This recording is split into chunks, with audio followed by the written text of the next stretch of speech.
Siamo a Firenze, dove vedremo l'impiego del tartufo bianco in cucina visitando il ristorante di Massimo Gori situato di fronte a Palazzo Pitti.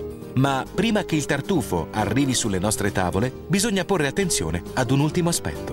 Il tartufo ha un aspetto negativo che è quello della conservazione. Una conservazione diciamo non lunga, va consumato in tempi brevi e è fondamentale tenerlo in un vasetto avvolto in della carta gialla o anche in dello Scottex e cambiare la carta ogni 2 o 3 giorni. È importante anche consumarlo presto perché il tartufo ha una problematica appunto del calo del peso, ma non è tanto il calo del peso quanto è che il tartufo perde quell'umidità che dà anche una certa forza, accentua i suoi sapori, insomma, o meglio i suoi profumi. Più passa il tempo e più che perde questa caratteristica. Tempi or sono, diciamo, il tartufo veniva conservato anche nel riso, però secondo il mio modesto parere il riso insugherisce un po' il tartufo.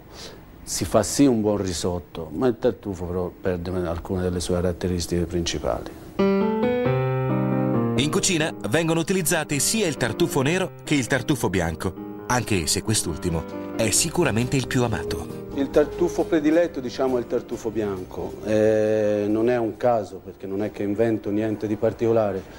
Tartufo bianco ed anche il tartufo, diciamo, di San Miniato, che è un tartufo che ha delle qualità eccezionali. È il tubero prelibato della cucina. Il tubero di Afrodite, come tutti sappiamo, è adoperato fin dall'antichità nelle nostre cucine. È quel tubero che ha una marcia in più e che dà risalto ai piatti se saputi usare in un certo modo. Il tartufo non ha bisogno di tanti accorgimenti, l'importante sia un buon tubero, un buon tartufo bianco delle nostre zone, appunto, preferibilmente delle colline del San Miniatese, perché è veramente un qualcosa di pregiato. Usiamo anche il tartufo nero, è un tartufo che io apprezzo molto e che adopero su una buona parte di piatti, anche perché il rapporto qualità-prezzo ha la sua importanza. In particolar modo viene adoperato sullo sformatino al tartufo nero, come potete vedere, poi viene adoperato spesso anche nel nostro filetto. Il mio prediletto è l'uovo all'occhio di bue col tartufo bianco. Ed infine i taglierini, una spolverata di tartufo non si sbaglia mai.